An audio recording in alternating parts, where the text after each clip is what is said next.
I have no idea how that caught on fire. Some lightning. Magic. From the east. Eastern lightning.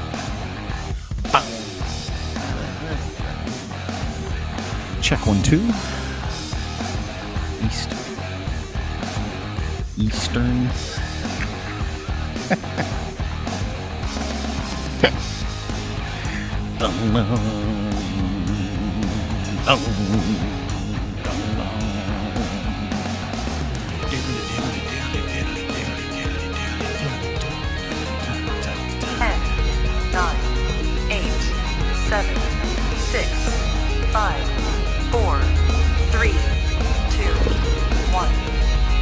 Let's start right out. Hey, what happened?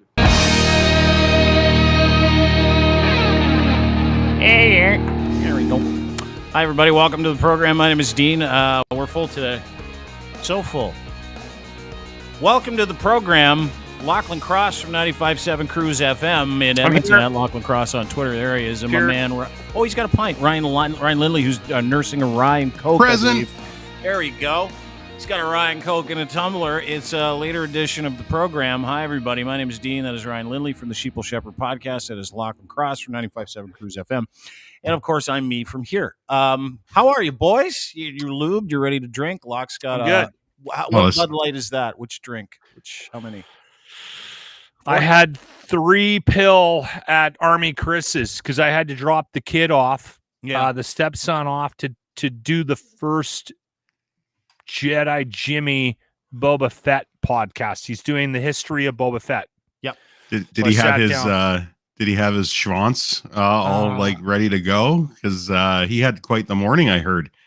Well, you know what? It's funny because we talked about that. They took the Superman pills, which are a combo of Viagra and Cialis. You can't buy them in North America. You have to get them in Mexico. Well, you can't buy them in Canada or the U.S. They're illegal. And we had this guy that was selling pills, them. Right? They're like Viagra, but it's like Viagra and Cialis, so like super boner pills. Yes. Okay. So they lost the latest round of. The funny thing is, and then we put the women's beach volleyball on the TV, and they had that going all morning. They took the pill just before 6 a.m. And the two of them, both of them, and trust me, if Jimmy had a boner, he would tell us. He's like, I came in with the boner. I have the boner I came in with this morning. So that was his line. And then Grant was just like, my sinuses are plugged and I got a headache. So it didn't really.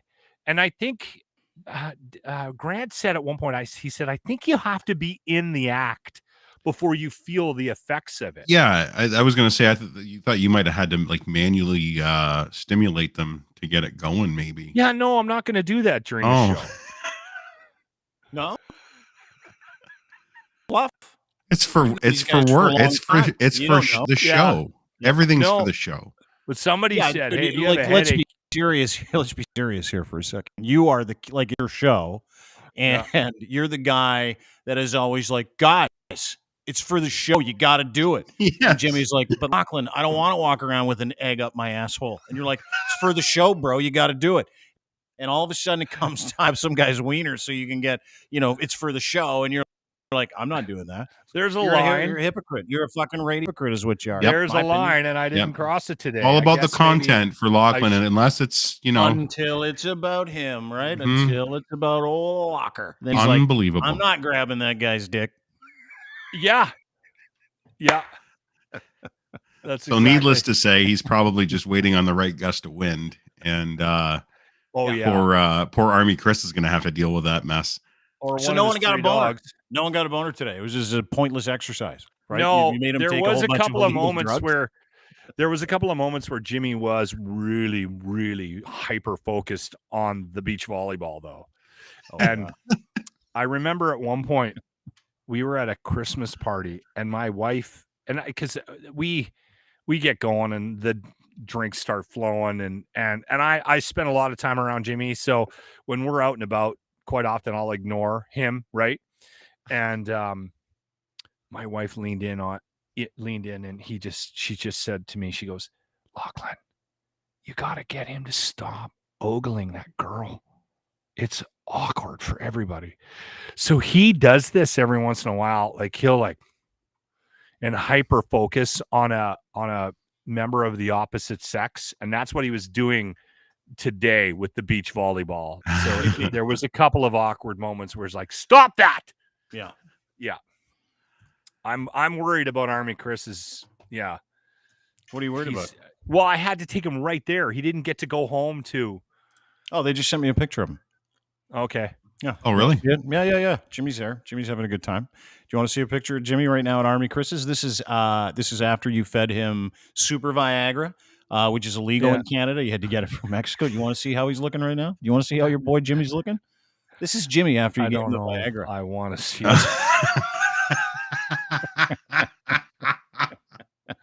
We actually have about 30 pictures like that of him passed out. We want to do a calendar. Yeah, there was a few going through the DMs last night. I saw somebody said one of them, he looked like the lead singer of AC/DC. But he looks sad. He looks sad here. Like, but this is how he sleeps. Like he literally has to sleep on the ground for some reason. I've never seen anything like it. It's a dwarf thing. It's he can pass out like that, and he will sleep quite comfortably in that position. I've seen him 30 times passed out in the middle of a party like that. Yeah. Don't poor Jimmy. Can you imagine him ogling some chick? Jimmy. No, it's not poor Jimmy. It's not poor Jimmy. It's just a poor Jimmy. No, this is how Jimmy lives. This is what Jimmy wants. Jimmy wants to go hard, fall asleep, get up, go hard again, right? Like that's who Jimmy is. Yeah. He lives fast. Yeah, lives fast, die hard. Anyway, welcome to the program. We're about 6 minutes in, and we're already dicking around, which is always good. But really happy that everybody could make it today. As always, brought to you by our friends over at Easy Auto Financial, easyautofinancial.ca. Go there if you're looking for a car. No obligation, doesn't cost you a thing. These guys are fucking geniuses, too, when it comes to getting you financing. They get it. Easyautofinancial.ca. Of course, our friends over at Ed's Fine Imports, his Gitch, 80% off suits and blazers, kids. You got to go and try it out. Suits and blazers, some really funky stuff, including some paisley silver and some yellow, but they've also got Gitch. So order his Gitch today. It's great for Christmas shopping. They're perfect. edsfineimports.com, order online, and of course domination.com, people who do content. So yesterday we renamed the militant anti-vaxxers domestic terrorists / extremists. Now we did. That caused some issues. And what I want to do is I want to address those issues because I still don't care, and I'm still going to call those people domestic extremists and domestic terrorists. But there's a difference, right? So from what we've been watching for a couple of years, it's been a shit show. Everybody's tired of all the fucking anti-vaxxers getting in their way, getting in their life. We played you this video yesterday from Ottawa. Watch this. You're a cocky little prick who's going to lose his career early because you're not respectful to people. Do we serve them NOLs? Yeah, fuck. I can't even listen to these idiots. I know. Voices and their bullshit. But I needed to make this distinction between domestic terrorists and domestic extremists because, as we all know, there's a difference between both, right? Ryan wrote a great piece on domestic terrorism and the people who are acting this way, qualifying to be called domestic terrorists or extremists.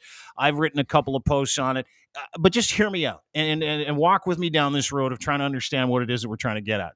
We've been doing this for 2 years, right? We've been at this bullshit pandemic crap for 2 years. We've all been locked down. 90% of us almost are vaccinated right across the fucking country. So there's 10% left. Now, of those 10% of people who aren't going to get vaccinated, I highly doubt we're going to make a dent in that number. You might get to 9, you might get to 9.5. Ryan, very insignificant. Yeah, exactly. Very negligible in any sort of grand scheme. Sure. Which, you're right. By the way, can we just point out, I know we have a point we need to get to, but I would like to point out that is a significant accomplishment when you compare us to around the world. Absolutely. Like they're not even at 60% in the States. In the US. Yeah. Yeah, no, we're doing really good. We're doing really, really well. We should be proud of that, I think. And I think it's worth pointing out. I think I really do. I'm very proud of Canada. I'm very proud of Canadians for stepping up for other Canadians. But there's this like fucking morsel of idiocy which is kind of holding out. Now, those people who are left, they are not part of society. They've given that up. And how they've given it up is by doing shit like we saw at the dollar store yesterday. You're a cocky little prick who's going to lose his career early. You get a whole bunch of people invading a dollar store. Yesterday at CTV, which I actually didn't mind this one. They prevented people from leaving the parking lot, calling them fake news, fake media. This woman's trying to get out of the parking lot. And then today there's this fucking sing-song of idiots. By the way, if you wanted a quick video of what a career of employment insurance looks like, this is it.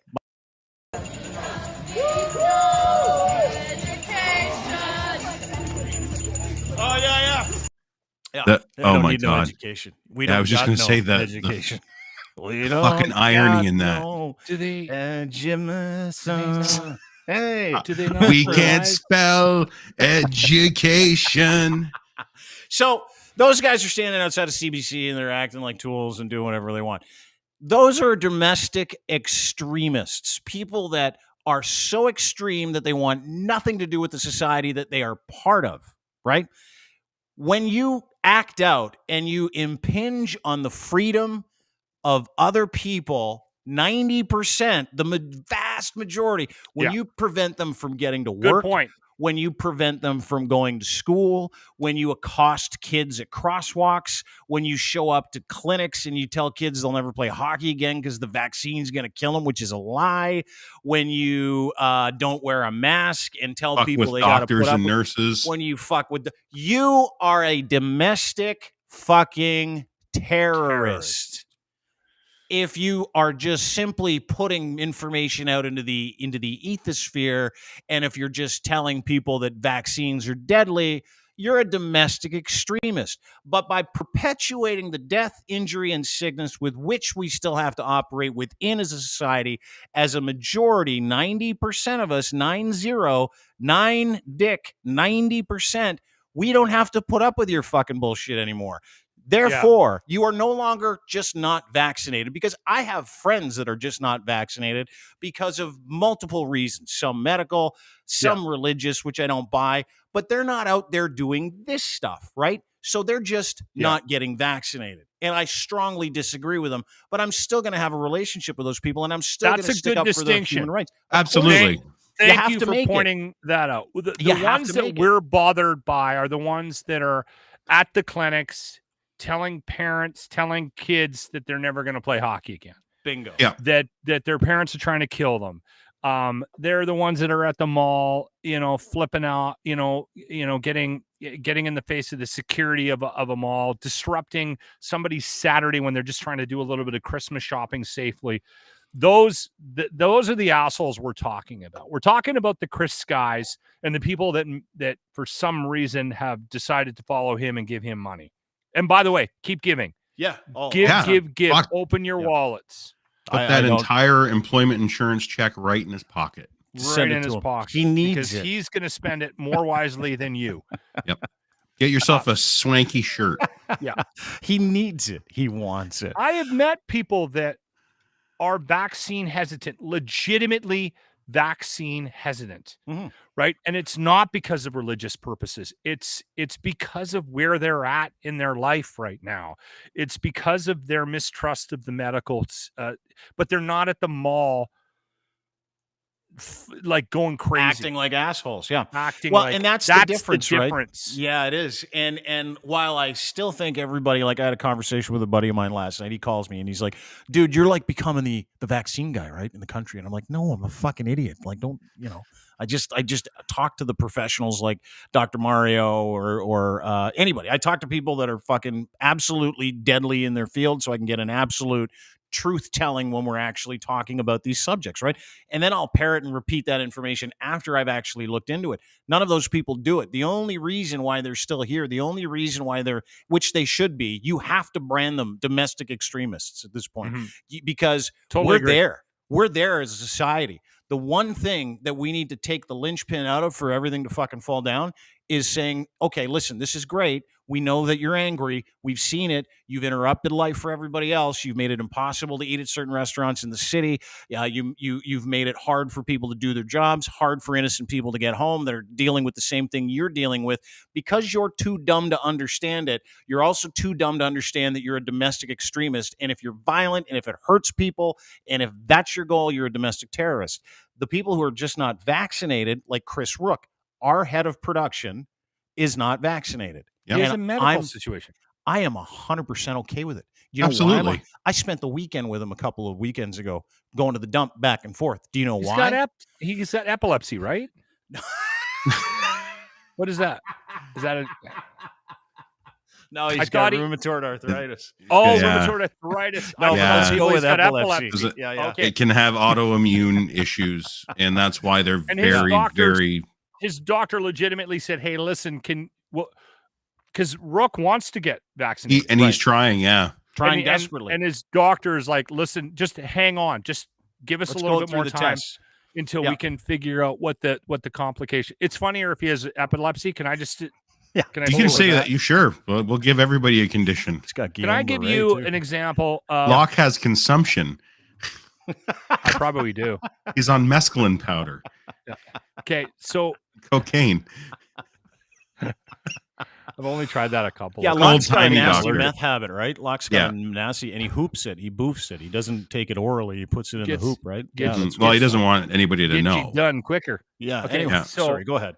So we have Chris Sky in Edmonton now. So he's running around doing his bullshit stuff. And last Saturday he was at West Edmonton Mall dressed up as Santa. On Saturday afternoon, they arrested him. They took him off to the remand center. We've heard a couple of stories from people that I know, that Dean knows. We have connections. There was actually a friend of a friend of a friend of a friend kind of a thing was at the remand center, witnessed his breakdown, total meltdown, balls his eyes out, doesn't want to be put in general pop because he's got some issues with The bikers. some people that might be incarcerated. So he's very A concerned networky about. folks. Yes, he wanted to be put into Protective custody. yes, which is what happened. And again, now this week, he's not, after saying a couple of weeks ago that he was going to do 3 Saturdays in a row at West Edmonton Mall, and this was going to be a national protest, is National Freedom Fighters fucking protest, this dick. Now he's going on about going to some store to support them. And that store comes out and says, we have nothing to do with this dick. So this is where we're at right now. Okay. Aren't they a charity, actually? Like, isn't it the charity that he was supposed to be Was giving? it the toy box? Yeah, it was like the toy box or something. They don't want anything to do with them. Yeah, they don't. Oh, yeah. They've released statements. It's on their webpage. They're Yeah. actively on social media going, we don't know what this guy is talking about. We haven't organized anything with him. We know nothing. They are legitimately trying to distance themselves from this cock. Now he's selling them down the river. Yeah. Like, Lying just- about that. Dude, 630 Ched, massive radio station in Edmonton, which is Yeah. where Lachlan lives. Huge. The Locker Room, 95.7 Cruise FM. Yeah. 630 Ched's like the heritage. More people might news. listen to 630 Ched than us. No, I doubt it. But 630 Ched, like they got roped into this where they're part of this Santa's Anonymous thing, right? And all of a Yes. sudden, Chris Sky That's it, starts yeah. putting out tweets like he's going, "Hey, I'm involved with 630 Ched now," and 630 Ched's like, "What the fuck? we got nothing to do with it." But it's the co-opting of these things without actually talking to anybody about what he's co-opting, because he doesn't care. Like, these Like are the London domestic police. extremists. They don't care who they fuck. They don't, as long as they fuck you and fuck other people, and Yep. they can show their fucking degenerate fans that they're fucking. Like, it is literally a fuck fest. And as long as you can show the fucking, then everybody's going to go, "Here's my money. We want to help you fuck other people," and that's what counts. The point that I'm trying to make here is that if I went on the air tomorrow and said, hey, I want to do a good cause, like I want to do something for Christmas here, and I want to benefit such and such a group, and without calling said group, and Dean, you can attest to this. Dean was on the radio for 100 years, right? Before he got shit canned from the Edge. Okay. Dean, I'm sure, in the heat of the moment, off the cuff, something would present itself, a phone call, somebody on the air would suggest something, and you would go, let's do this. Right. Before getting clearance for it, you've already kind of launched it. You get off the air, you're playing Led Zeppelin or White Stripes or Queens of the Stone Age or Foo Fighters or whatever it is. I'm playing the Foo Fighters. You're playing the Foo Fighters. You get on the phone and you make a quick call and you go, hey, this just got brought up. It's a great idea. I just mentioned it on the show. I'm wondering if you guys want to, or you're calling somebody in the promotions department to make a call, and they will jump on it in a second. Mm-hmm. That organization will go, yes, I'm in. We're in. Food bank. We're going to. How can we help? How can we help our fellow Like, people? How can we help citizenry? This isn't the case with this Chris Sky. Every time he tries to insert himself into a situation, the people that he's trying to insert himself into go, fuck off. There's a reason why that's happening, people. It's because everybody views this guy as an extremist, domestic terrorist, being labeled by the Dean Blundell Podcast Network, and appropriately so, with zero sarcasm, a fucking terrorist. He is. He is a domestic terrorist, and people are adamantly trying to distance themselves from this dick. And we saw 2 examples of it today. I got a radio station and the store that wants to do a good thing.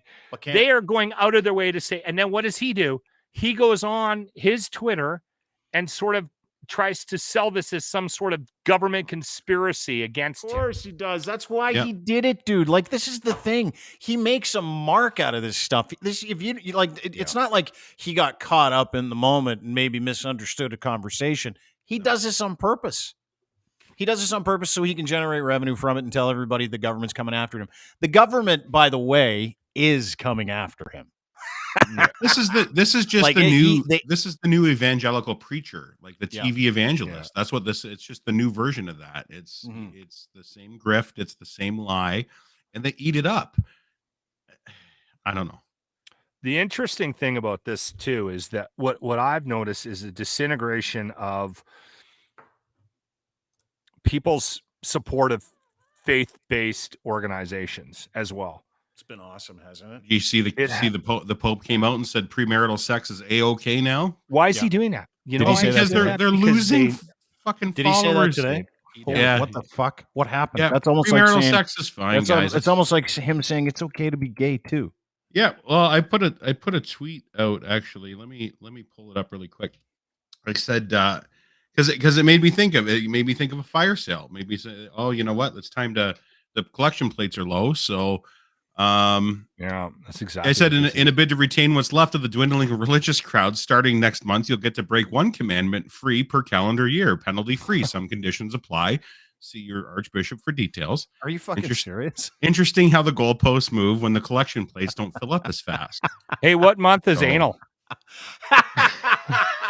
April. Well, I'm looking at this. April. Anal is April month. April is anal month in the Catholic You can do Church. her in the bomb in April. That's right. I would like to see that. Sodomy is A-okay. Next homily. Our Lord and Savior Jesus Christ, please welcome Anal April.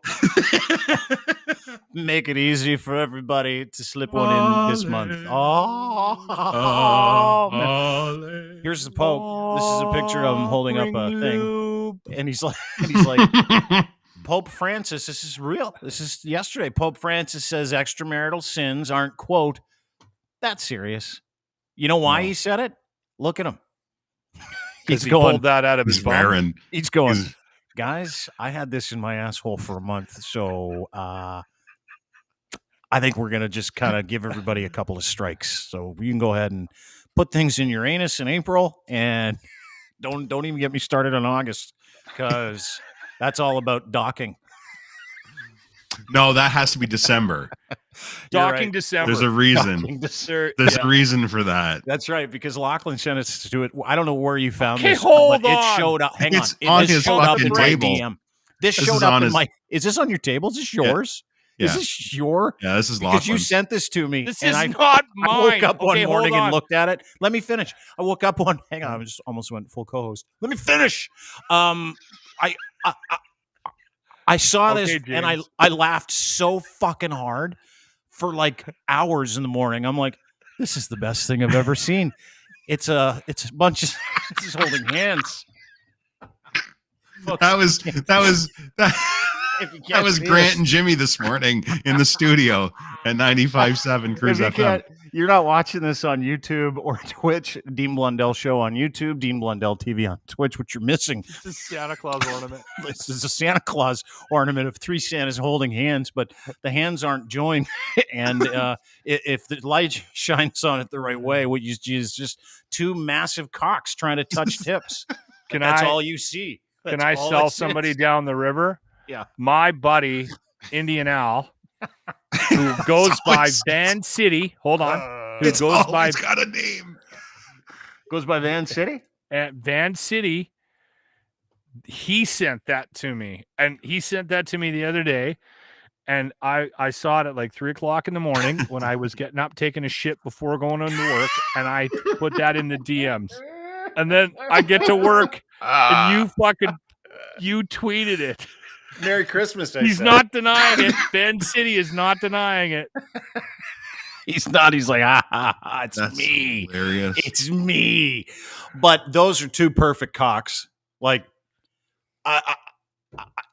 they even appear to be circumcised. Yeah, Are they well, the mitt. It looks like the mitt is trimmed on both hands. So, Are you sure that could be just they're trimmed. extending out of the? No, those are nice. the one on the right is definitely clipped. The one on the big left time. is that's the The bigger one on the left looks more circumcised than the one on the shadow on the right, but it would make docking impossible because apparently in docking you need to have foreskin. That's what I was. Right? That's where I was going to go. Unfortunately, Right.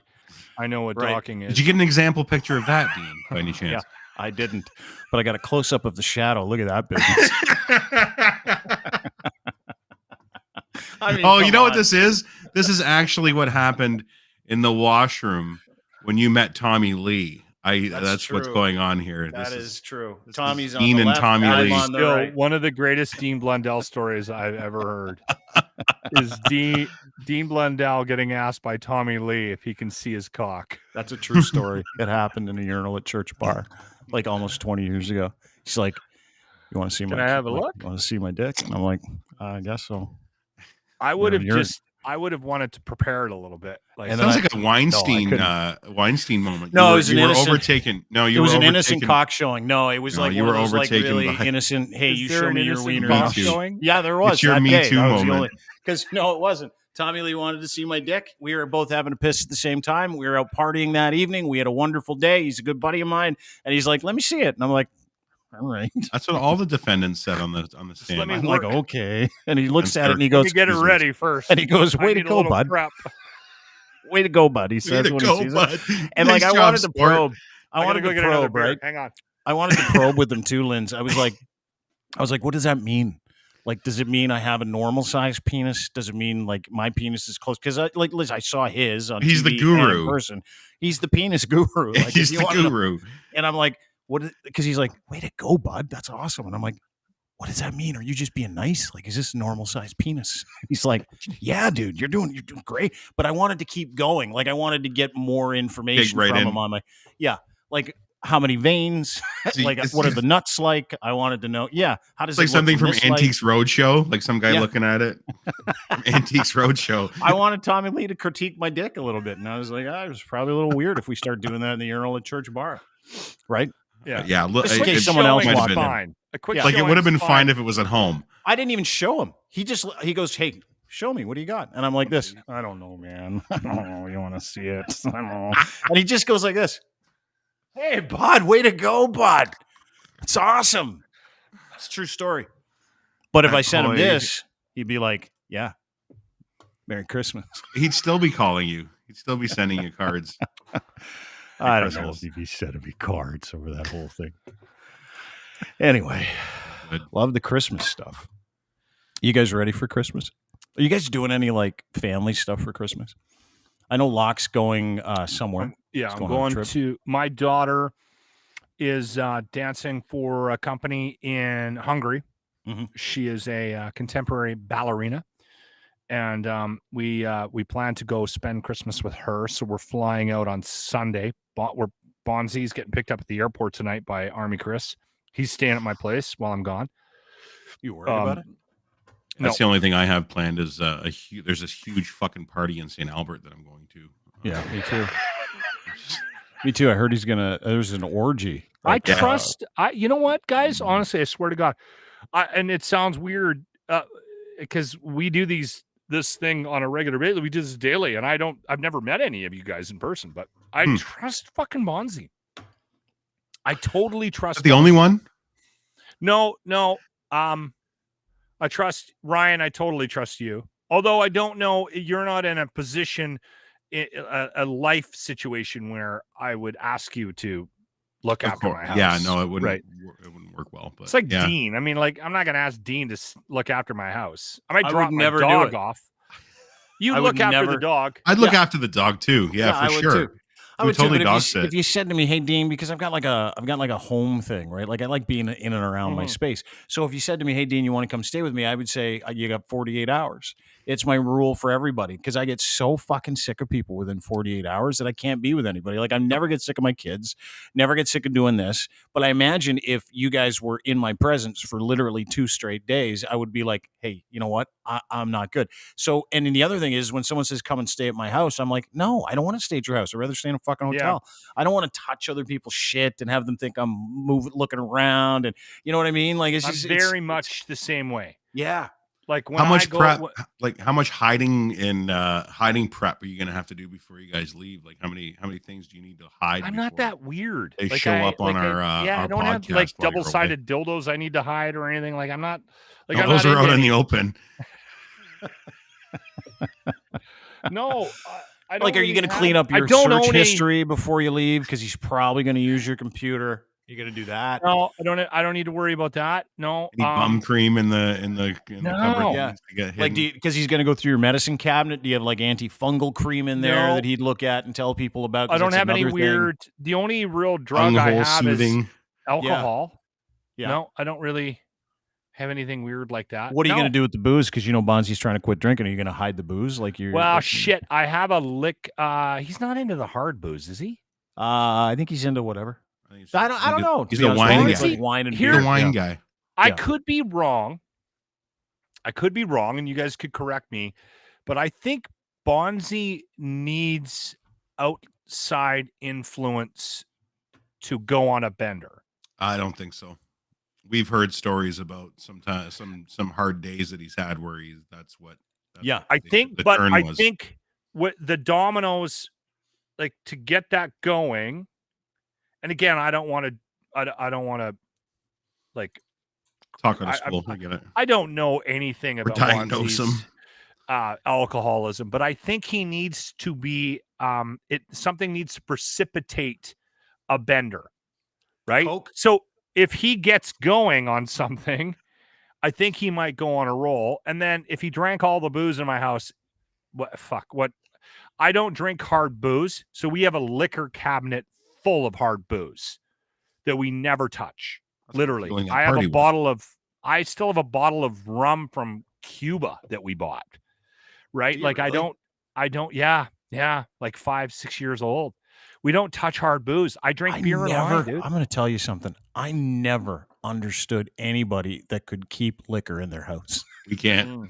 I can't. I just can't do it. I have the best of intentions, especially around this time of year. It's like stock up, get the Di Serono, get the liqueurs and this and that, just in case people come over because it's that time of year, right? Well, right. And you pound it. Been for the last 2 years, and I make that trip twice or 3 times before the actual holiday because I can't help myself. It's like, yeah, you know what? A Black Russian does sound good. 7 Black Russians later, I'm like, hey, gotta go to the liquor store.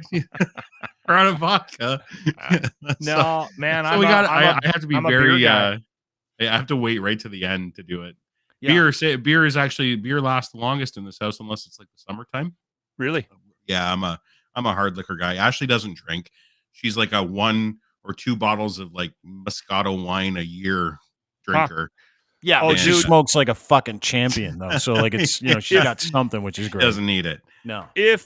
Honestly, if you dropped off a 2.6 of rye, just like left it on my porch, and right beside it you put a 12 case of wine, Pinot Noir, I would fucking crush that wine before I even touch the rye.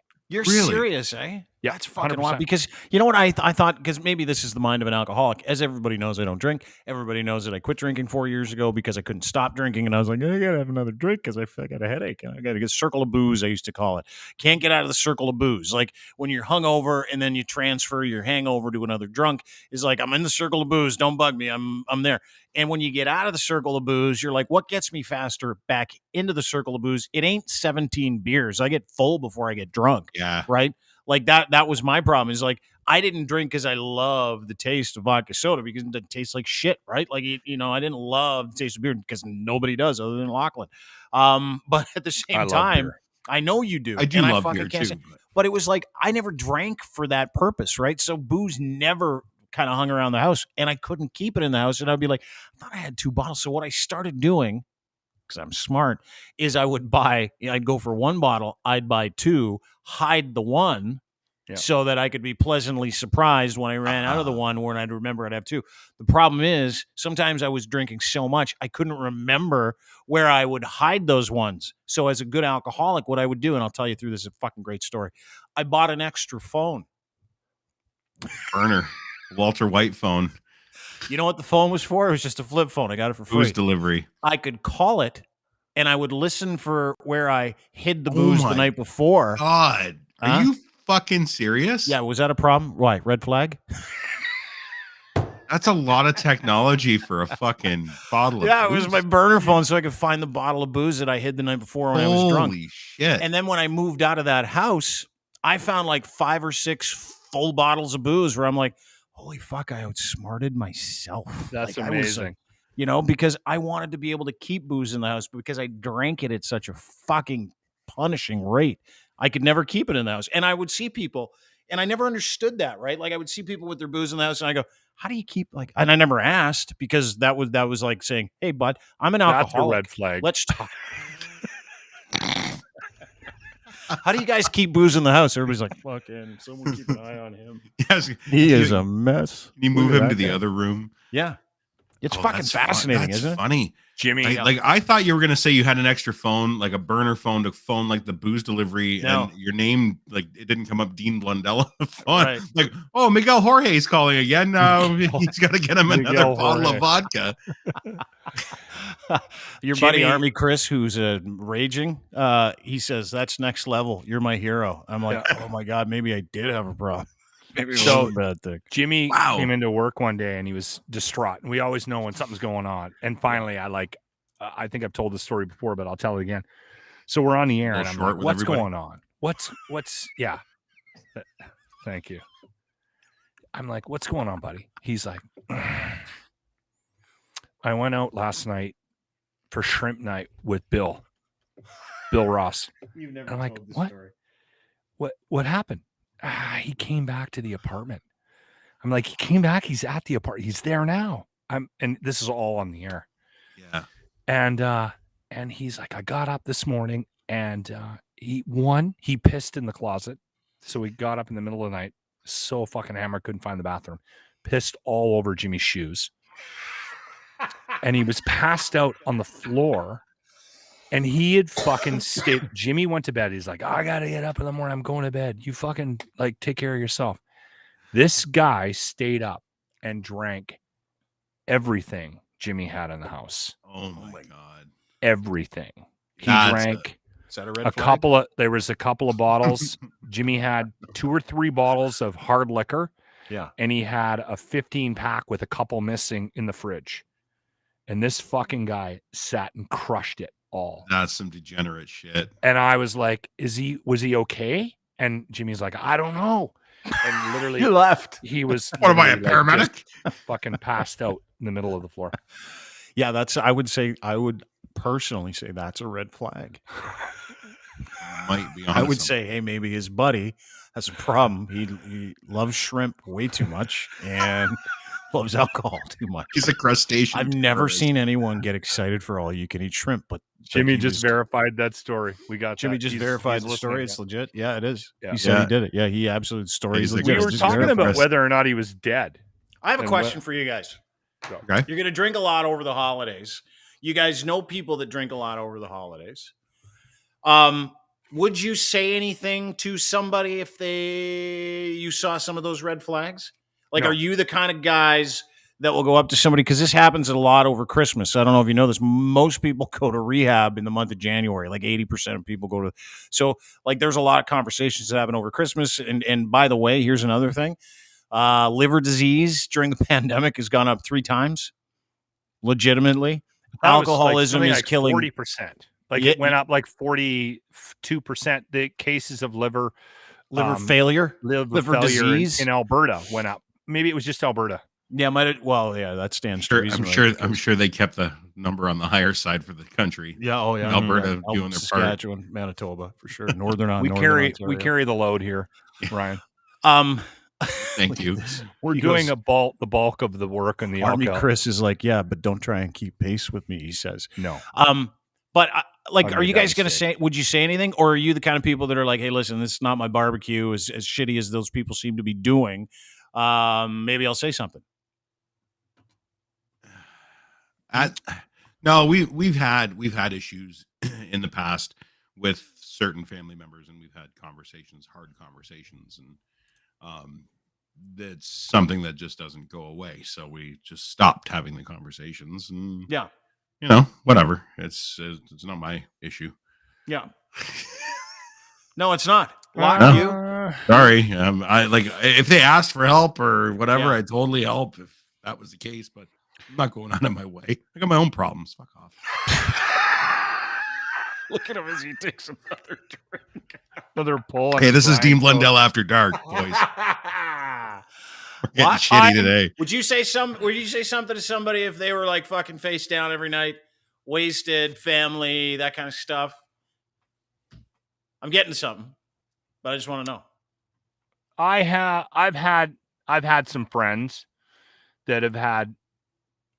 The thing is, it's all degrees, right? So and everything is subjective, and I think for me, the issue I have with stepping up is that one, I'm probably not the guy.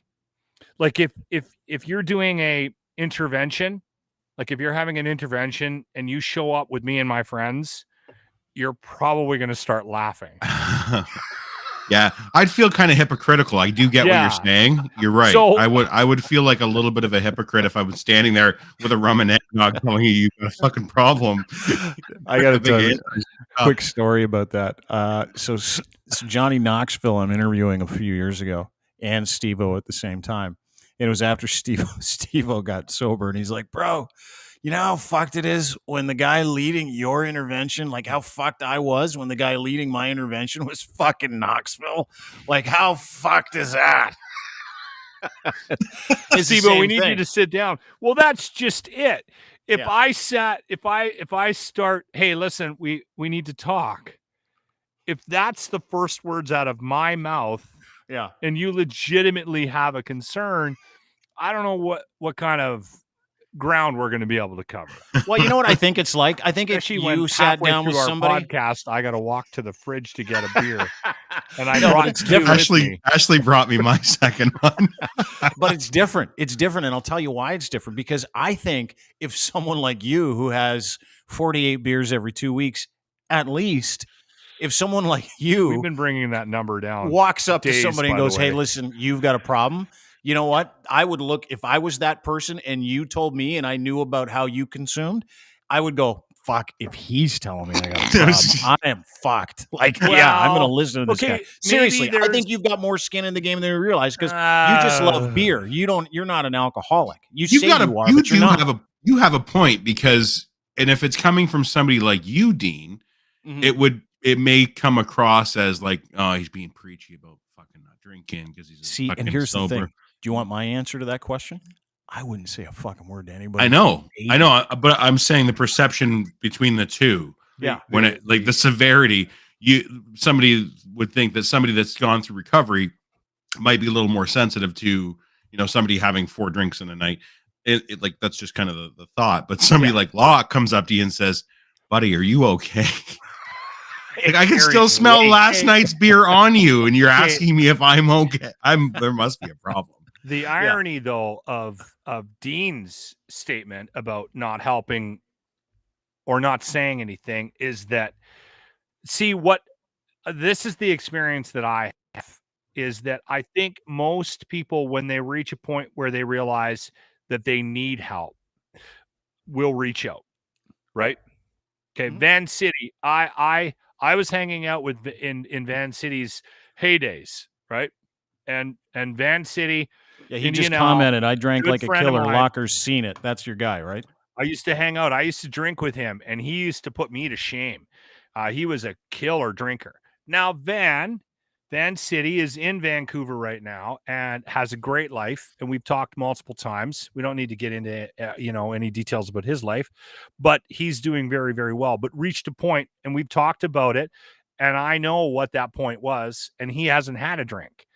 He's been talking about getting off the wagon and coming to Edmonton to drink with me, which I openly, I'm open to that conversation, but I didn't get Al there.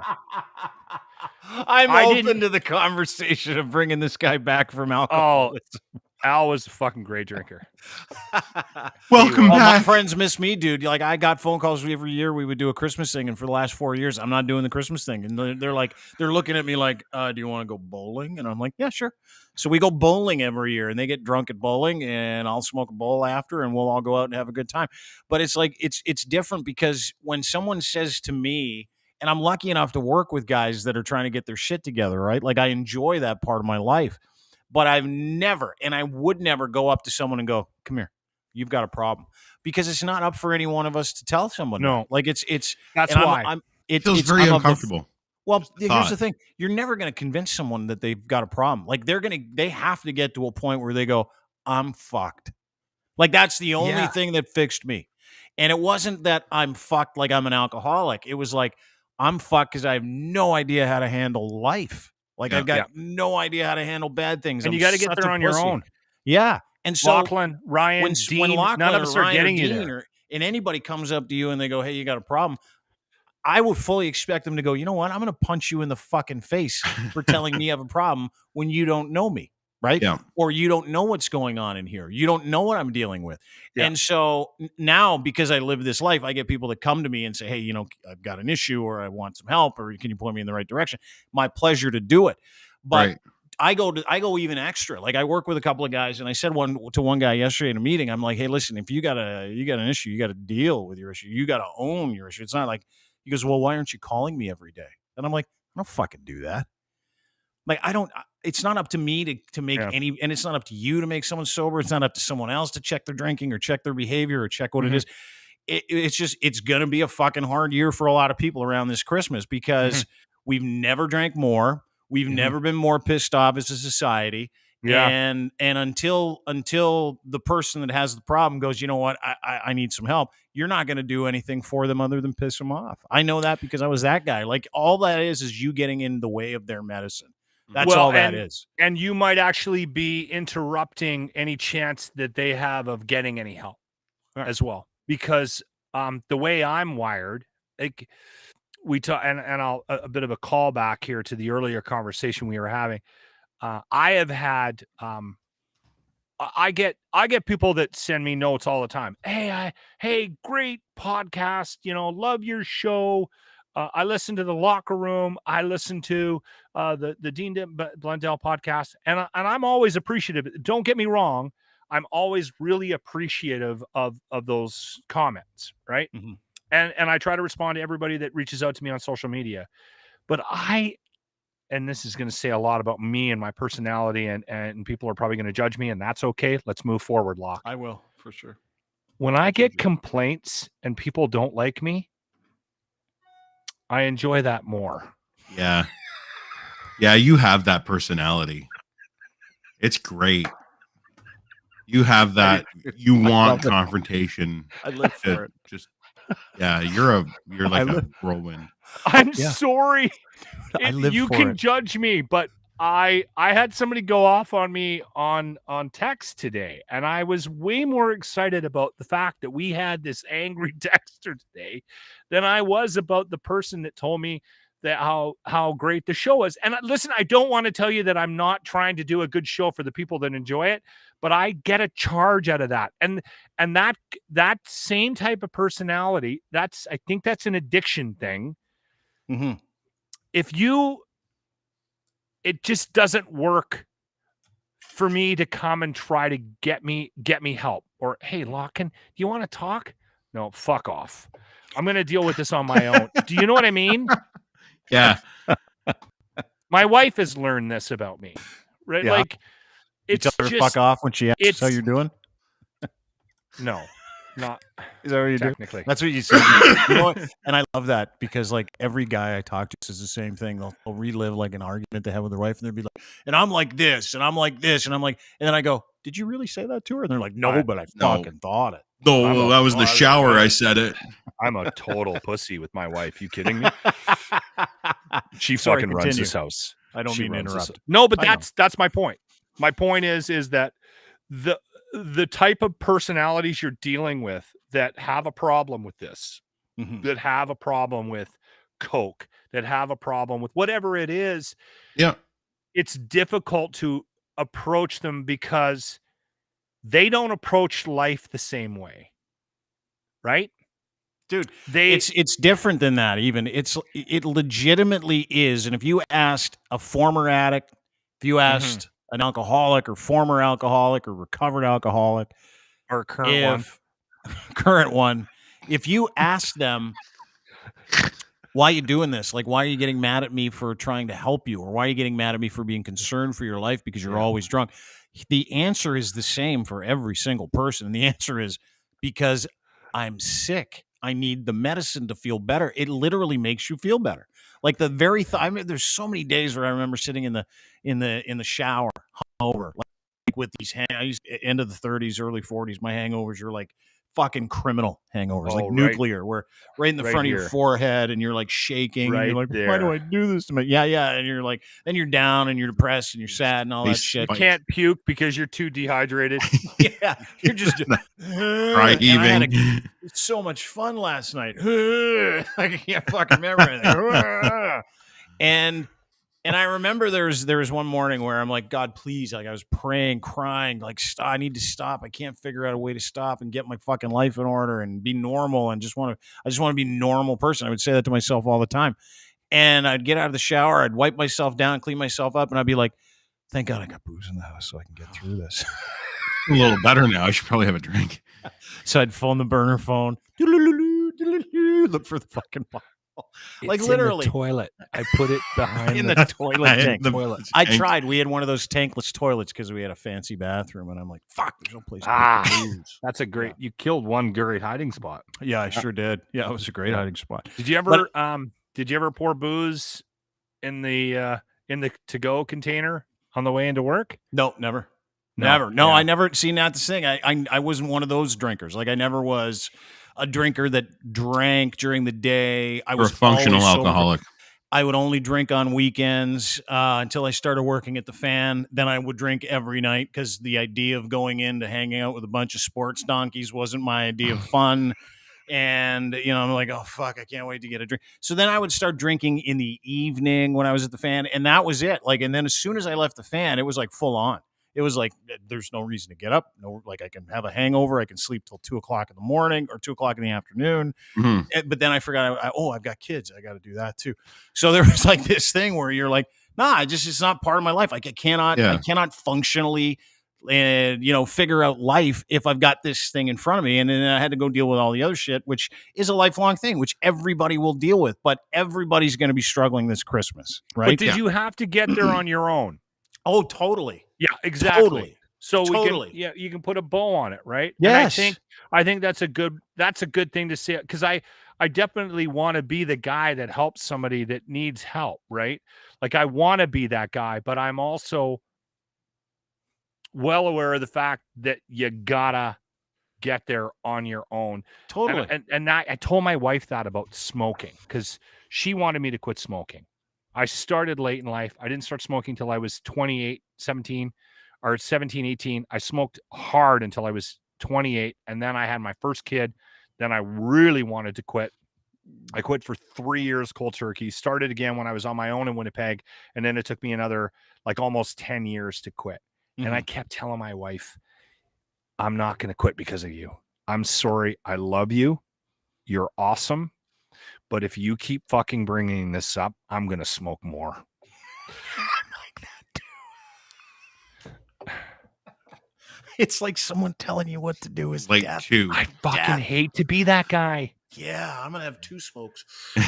Ooh, honey, watch this. Watch me quit smoking for you. I think a lot of people are like that, man. Dude, I didn't quit drinking for my kids. I didn't quit drinking for me, for other people. I quit drinking that sounds because awful, but you quit because you needed to quit. Yeah, I quit because I had to move it out of my way so I could go and get the help that I needed to get my life on track and be a fucking human being that I was proud of and all those other things. So the drinking thing for me is no big deal. Yeah, it is. I think it's okay to More say dudes that. should say it. More people should talk about this. More people should go, yeah, fuck. Like, dude, 44, I had a great run. You would not believe the shit that I did drunk. You wouldn't believe it if I told you. I did everything everybody wanted to do. I want to hear I partied with rock stars, showed Tommy Lee my dick. I partied with NHL. Golf. I did everything that I wanted to do. Okay, I didn't hold on. do that. No docking. Quick question. Docking. I didn't do it. What professional sports, who are the worst partiers? Or best partier? Do you want to know who the best partier is? You'll love rock this. Stars are athletes. Athletes. It's a baseball player. No. Hockey players. Guess who the greatest partier, athlete, celebrity I ever got a chance to party with? Guess. You should get this, Locke. Should be easy for you. Shit. Wayne Gretzky. Yeah. Wayne Gretzky is the great one. I was outside looking in. Watching that. Really? He's a fucking goer, man. The greatest still, to this day. Partier, the greatest chatter, he's got the winery, the greatest personality. He is so much fun to be around when he's partying that he's electric. He is like the nicest. I spent 4 hours with Wayne Gretzky. I got a phone call one night from a buddy of mine that worked at TD. And he's like, hey, we got the suite tonight, Maple Leafs, some other team, can't remember who it was. Because he's like, Wayne Gretzky's in the suite tonight. Love for you to come and join us. And I'm a Gretzky file. Like I have Gretzky shit all over my house. I've got his jersey from the Olympics in a vault that I can't talk about because I'm in trouble. I got all kinds of stuff. I just Gretzky everything. I grew up in the St. Paul, Alberta. Love Gretzky. So he invites me down. I walk into the suite, and I'm never nervous to meet anybody. Like I could care less. I was nervous to meet Gretzky too. I walk in and I'm shaking, and the first guy I see, Wayne Gretzky. He's walking out, and I go, "Hi, I'm Dean. Would you like to see my dick?" And he goes, "Hey, I'm Wayne. Want to see my dick?" I showed it to Tommy Lee. I was just as nervous. He goes, "Hey, do you want to? I'll be right back. I got to go do an interview, but I'd love to keep talking to you." I'm like, "You want to keep talking to me? You want to talk to me?" He's a really nice guy. He goes, "Yeah, I'll be right back." He's a hockey player. He's salt of the earth. He goes down the hallway. Kid. Goes down the hallway, sits in the suite where they're doing the interview with him on Hockey Night in Canada, comes back about 15 minutes later. He's like, "Hey, Dean, good to see you again." I'm like, "Oh, you remember my name?" And he's got Eddie Mio just passing him Coors Light after Coors Light after Coors Light. And for 2 periods, we talked and he entertained us. It wasn't us asking him questions. I didn't have to ask him a question.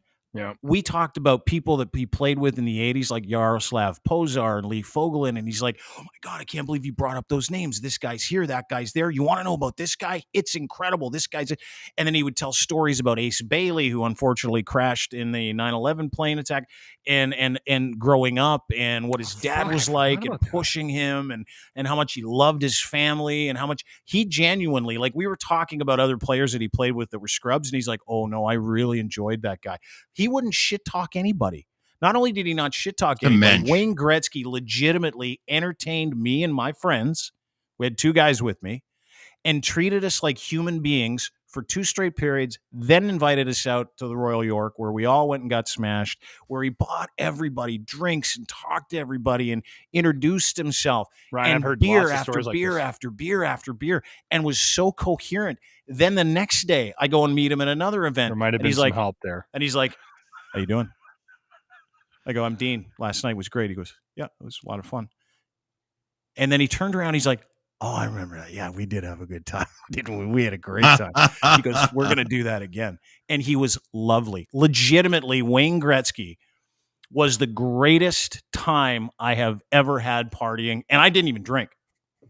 I couldn't drink because I was like, I got to soak this up. I got to fucking be here. I got to be here now in this moment. I never met him, but I had a run where it was like 2 or 3 years, and it was work related, where I ran into his dad a lot. His dad knew me by name at one point. He's so awesome. To see him, the sweetest man, and never ever put out by a quick, because not that like I wasn't the one doing it, but I was around people, and you could see people that were starstruck, having the fangirl moments with him, and he took it so well, and so just such a nice dude. Yeah. So I could see that rubbing off on Wayne. I never got to see Wayne though, but his dad was a prick before his brain surgery too. Like it changed his whole life. His dad was and you know what? You met Walt. Sorry, go ahead. I was just going to say he's Wayne has talked about that. His dad was like old school, kind of immigrant, like raised by immigrants, like and was tough on the kids, right? Yeah, I think maybe Walter, a bit of a drinker back in the day too. I don't know. I think so, but you could set your clock to his kindness. Like, Walter would walk around. Walter Gretzky, who recently passed, R.I.P. Obviously, Canada's hockey dad, was better than everybody described him. Like he was nicer than that, and everybody described him as the kindest, nicest, most loving person you'll ever meet. We went to Brantford to do a road hockey tournament with Kevin Smith from Mallrats, Clerks, etc. a number of years ago. And so we put this whole thing on with Kev. He flew up, massive Oilers fan. He flew up with his crew and his wife, and we put on the world's biggest hockey tournament, or road hockey, ball hockey tournament. Walter invites everybody back to his house, and his handlers are like, no, Walt, we can't. we don't have enough food for everybody. He used to do this all the time. We'll find it. We'll just order something. Walter, there's 500 hockey teams here. You can't invite 500 hockey teams. But he's like, well, we'll just go to Safeway. He was just like, he wanted people to be with him and be around him. And Wayne's just like that now. Like, I think when you get a little older, some of that cantankerous stuff gets out of you. But Wayne and the Gretzkys, not just incredible athletic family, like athletic royalty in this country, human royalty. Just wonderful. A lot like that too. Really did it. They really carried it well. Yeah, absolutely. Mass is a lot like that too. Yeah, I've heard. Really? Good partier and a good guy, right? Yeah. Mm-hmm. Yeah. So is Paul Coffey. Paul Coffey's quiet. I remember one time we were playing pickup hockey here a number of years ago, and I showed up. My buddy Pete's like, "Hey, dude, come play pickup today." So I'm like, "Okay." Showed up at the corner, go and sit on the bench. There's some loser in all Oilers gear. I'm like, "Okay, try hard." Right? It's got coffee on the back, and I'm like, okay. And he's sitting next to me, and I looked at him again, and I'm like, "Oh, it is Paul Coffey." What are you doing, poser? Yeah. And he's and he's like, "You're my D partner." I'm like, you want to see my dick? He just goes, yeah. He's like, "You want to see my dick?" I'm like, "Sure." Wayne showed me his, so did Tommy Lee. Why not your dick? It's going to be a theme with you and celebrities now. I'm sorry. Pecker. Yeah. I've seen Ian Leggett's wiener too. Anyway, long story short, I've seen a lot of guys' wieners. But anyway. Again, played hockey with Paul Coffey for an hour. It was like fucking magic watching it. It's just like my childhood all coming back. I'm on the ice with a guy. And then he came out with us for 4 hours and just got whaled on pitchers and wings. Whaled. And was the fucking greatest. Like, the greatest. That's my jam. Yeah. It doesn't surprise me. I mean, anytime I've met anybody that's spent time with celebrities, and from different, worlds, the hockey guys are definitely. I worked at the Pan Pacific Hotel, and we served celebrities all the time. This was my radio while I was training to get into radio in Vancouver. Oh, yeah, I had an you overnight did tell. gig. Yeah. And I served everybody from Sean Connery to Sean Penn to Robert De Niro to... What was Connery like? Funny. and I served a bunch of bands and stuff like that too. Like U2 was there, and because it was the hotel, right? It was the hotel. Yeah. And they also had the contracts with, at the time, I think there was 24, 25, 26 teams. I'm trying to remember. It was back in the 90s. And they had like contracts with 20 or 21 or 22 of the teams. So the teams, if they were on a road trip and they were like maybe like finishing up in Vancouver and then going home, say the Rangers or the Kings or whatever, and they were spending the night and then flying out the next morning because they were wrapping up a road trip, they would party. And hockey players were fucking legendary partiers. And also liked hookers too. Wow. So which one? Which Keep one are we going. talking about? Yeah. You can't stop there. Yeah. Name them, all of them. Who loved hookers the most? See, now that there was a policy with the you don't work there. You don't work there anymore. There was a policy. No. There was a policy in the hotel where if you got a lady of the evening, and they were well known by the hotel staff, so they would get stopped. So they weren't just allowed to go into the building. So it was you had to come known. Collect your lady. You had to do a pap smear before they came in. Ryan, you did. You had to come collect your own. Yep. And get hooker. And basically what they were told was the ladies of the evening, and if you're at the Pan Pacific Hotel, you got money, so you're going through certain organizations, so they all kind of knew it was like it was just par for the course.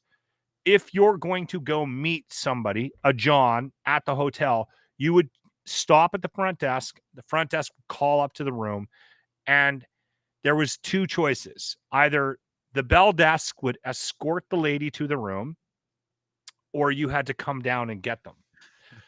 So I swear to God, more than a couple of times. You always knew the cheap guys. They'd come down. Hockey players were on their way down to the front desk to grab a girl. Which ones? Wayne did. Maybe they're friends. What a way to just sewer the first part of this conversation. He's a great guy. And maybe he was getting one for Mark, but maybe they're That's pre-wedding. That's pre-marriage. That's different. See, that's different to me. Maybe. If you're a single dude and that's the world's before he was with Janet or the world's oldest profession. Yes, it was. If it was the world's oldest profession, this is the only person I'll protect in my whole life is Wayne Gretzky. Okay, just relax. I'll see where anybody, just not Wayne. And but maybe that was the case. Like maybe he was just it was a party trick. Maybe it was a bachelor party. I'm trying to think of the guy's name. He's bald. He was a coach for a bit. Played with the Islanders. Had a mustache, Italian-looking guy. Fuck. Charlie Huddy. No, keep going. Played for the Oilers? 80s.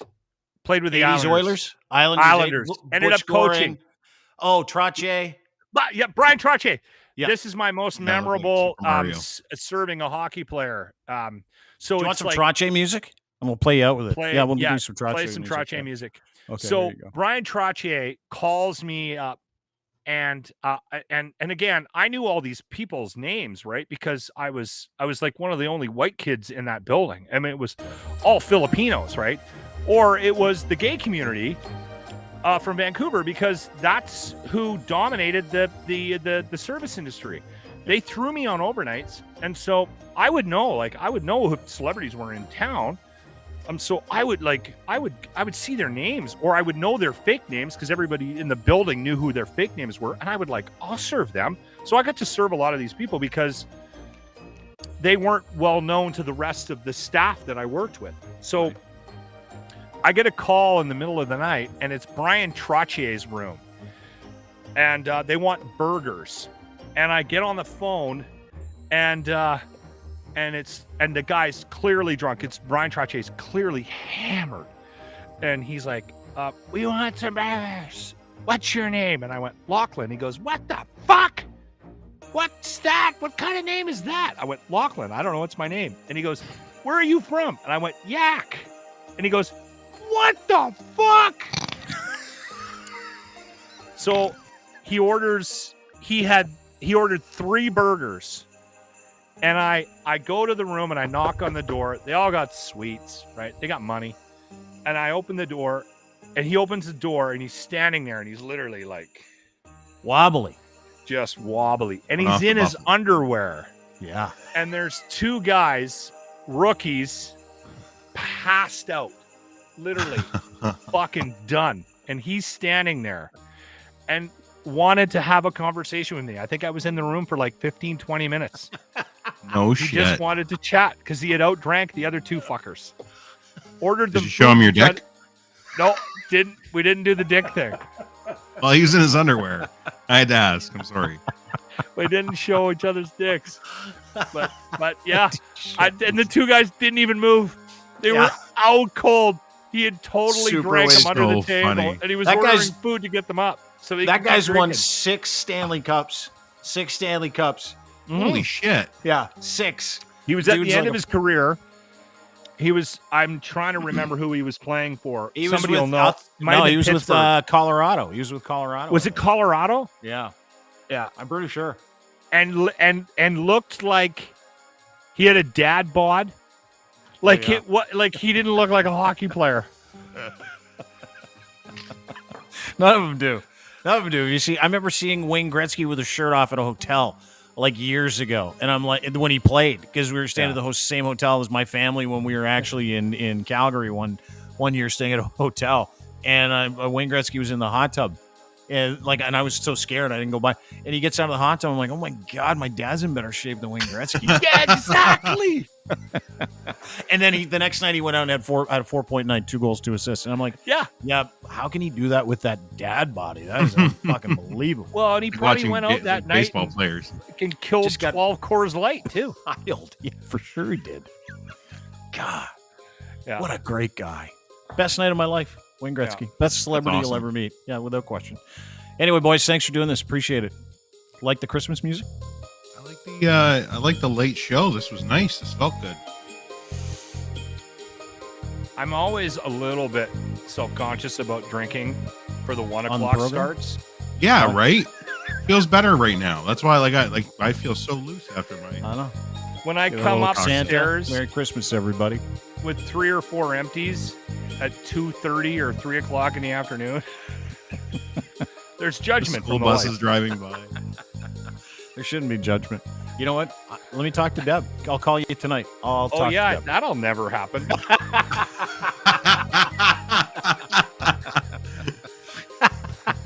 Make it after 11.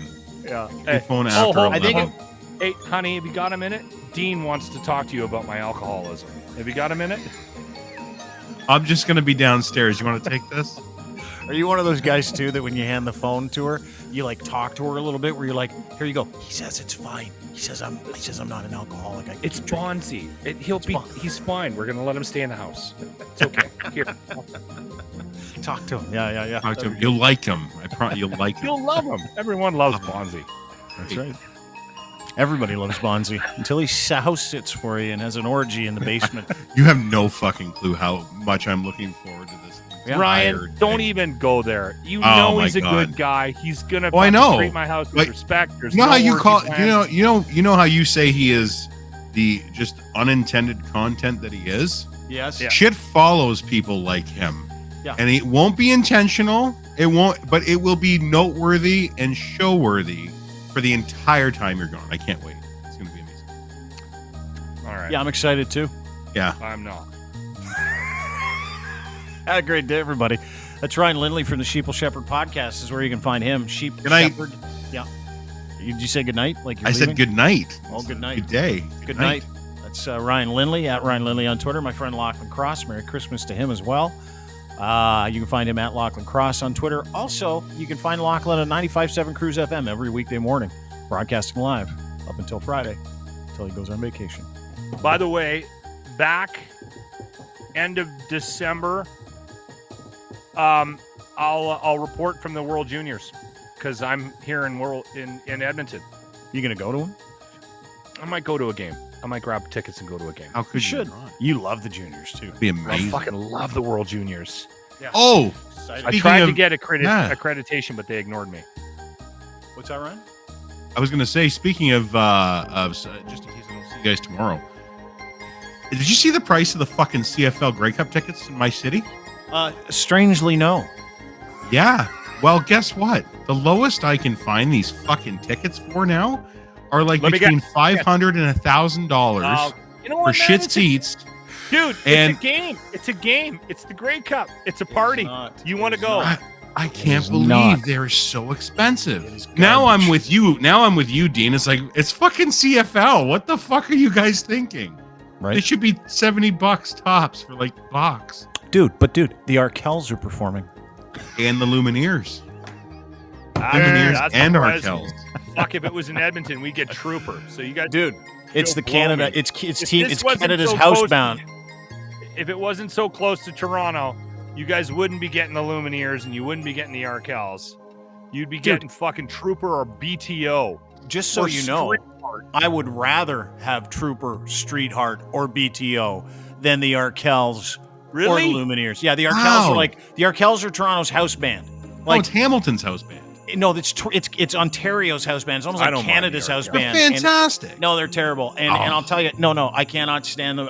Nice guys, great guys. And Max is but like I cannot get away from the Arkells. It's like, the Masai Ujiri is showing up for an event, and guess who's playing? The Arkells.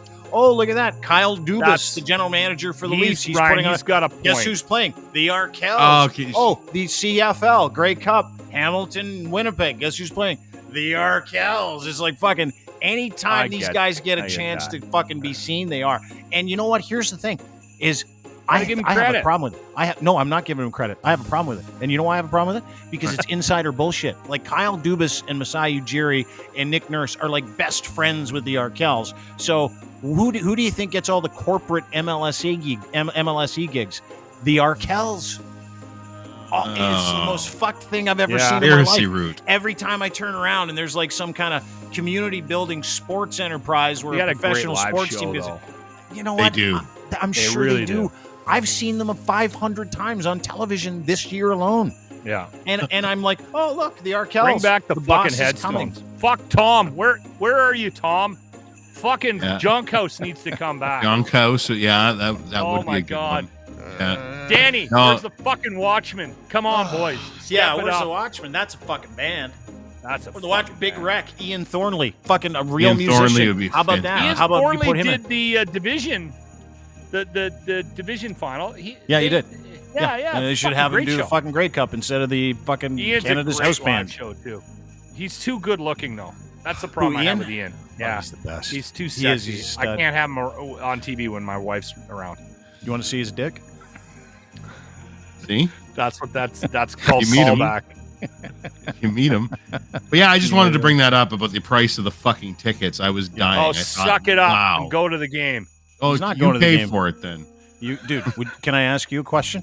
Would you pay $500 to go to an NFL game, Lock? The answer is no. Or CFL game? The answer is no. You would never pay $500 to go to a Grey, even if it was your fucking backyard. Okay. You would not spend $500 on a Grey Cup ticket to see a CFL game. Nobody would. I'm sorry. Nobody. You're right. I paid $99 for my season's tickets this year. I still can't get over that. That's hilarious. Like it's still like even in Hamilton, it's like $1,600. And you still argue with us and go, guys, it's a great product. And how much did you pay for all your season tickets? Hundo P. It was in the running section though. We were in the running section. What does that even mean? No one knows. It's a hunting term. Yeah. Because the Dutch rudder section. We nicknamed it the rutting section. Oh. No, dude, I cannot believe that's how much. It's he got $99 tickets in the docking section. Yeah. Where you can you fight? Now, here's the thing. Because we had a fight at the East Conference last year. Hamilton fans fought, or this year, Hamilton fans fought with the Argos. Would you pay $500 if at the end of it, you could probably snap with one of the players? See, no. Now we're adding. Like you have little add-ons to your season tickets. No, I don't need. The problem with that is that you don't need to. Do you pay get for to play with the team for a couple of downs for the money? Throw me play in. Free safety for a quarter. Throw me in. Coach. Oh, they come barbecue at your birthday party. I get to stand in the fucking pivot spot for a minute. Yeah, that'd be good, dude. You'd be great.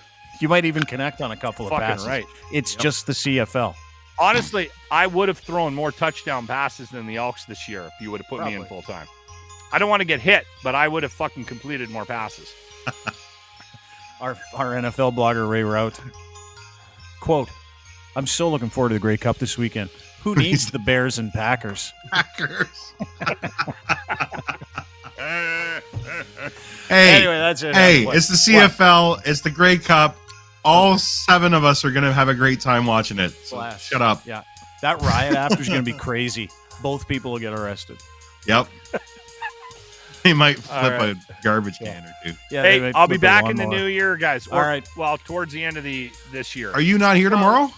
No, I can't make it tomorrow, and then I'm off for 2 weeks, and then I'm back that week after Christmas.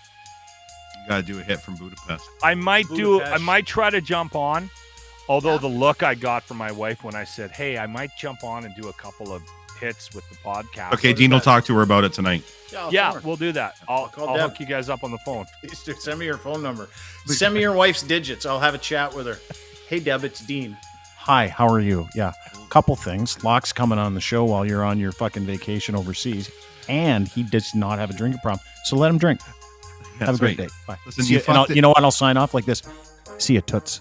See how she handles that. Probably not great. Yeah. Don't forget to tell her that she messed us out of seeing his treehouse vacation. Yeah. She's not messing us up for Budapest. Yeah, I'll see you in Budapest. James calling her a bitch during the card game on Saturday night. Did he really? Oh, fuck. Oh, no. She handed him some bad cards, and he ended up going, "Oh, you bitch!" And I was just like, James P. White? Yeah. Called your not wife only a that, bitch? Yeah. Not only that, she laughed out loud, so he kind of skated on that one, but he farted right before dinner. And I'm like, dude, we had an intervention on the show the next day. I'm like, you're getting way too comfortable around my wife. He farted it before dinner. At the table, or lifted his cheek and went. Oh, you made a scene. Yeah. Do the old lean. Make a scene, do a lean. Yeah. Fuck. I love him so much. Anyway, have a great vacation, Locke. Merry Christmas. Ryan, you'll be back with us tomorrow. We'll just move the time. I'll try. Yeah, for sure. If it's a later start, I'm totally down. Love you, dude. You're like 6 out of 10 drunk. Let's keep this thing going. Hey, all right. Hang on, let me get another one. Thanks, brother. Great to see you. Have a great night. Maybe. Yeah, for sure. You too. Yeah, Ryan Lindley, ladies and gentlemen, Sheeple Shepherd Podcast. My friend Ryan Lindley. What a crew. Thanks, everybody, for being part of the show. Really appreciate it. Don't forget to sign up for our newsletter at deanblundell.com. Thanks to our sponsors and friends over at Easy Auto Financial. Merry Christmas to you guys. Easy Auto Financial. What a better gift to give yourself than the gift of financing for a car. So easy. Take it easy. Go to easyautofinancial.ca. Sign up. They'll get in touch with you. Boom, shalack, lock, boom. You'll get financing in the car you want. No obligation, no cost to you. Easyautofinancial.ca. Also, our friends at Domination, they make content easy, specifically producing content. After you're done with that content, takes you minutes instead of hours. Promos, podcasts, commercials, one file. You can turn into 72 different pieces of content in like minutes. Super easy to try, super easy to use. Go to domination.com, DMNTN.com. Try them for free today. And, of course, our friends at Ed's Fine Imports. Christmas is here, kids. I'm giving my family the gift of Christmas Gitch. You can do the same thing. Gitch3 is your promo code. You'll score a free pair of underwear when you go to edsfineimports.com. Punch in that promo code on your way out. When you buy 3, you'll get an extra pair for free as underwear. Luxury underwear, Canadian-made. Order them. He'll send them to you. He'll rush them to you. If you got a hubby that likes nice Gitch, pouch in the front, these are as good as they get. GITCH3 is your promo code. Clothing for men and boys at edsfineimports.com. Again, 80% right now. 80% off blazers and suits in store. 80%. $700 suit, $89. It's ridiculous if you don't go in. Get in there. Edsfineimports.com for more information. Thanks, everybody, for being here. Appreciate it. Have a great day. Merry Christmas. See you tomorrow. Hopefully. Never happened. I might die tonight, in which case that's fine too. I don't control that. But my intention is to be here tomorrow. So see you then. Bye.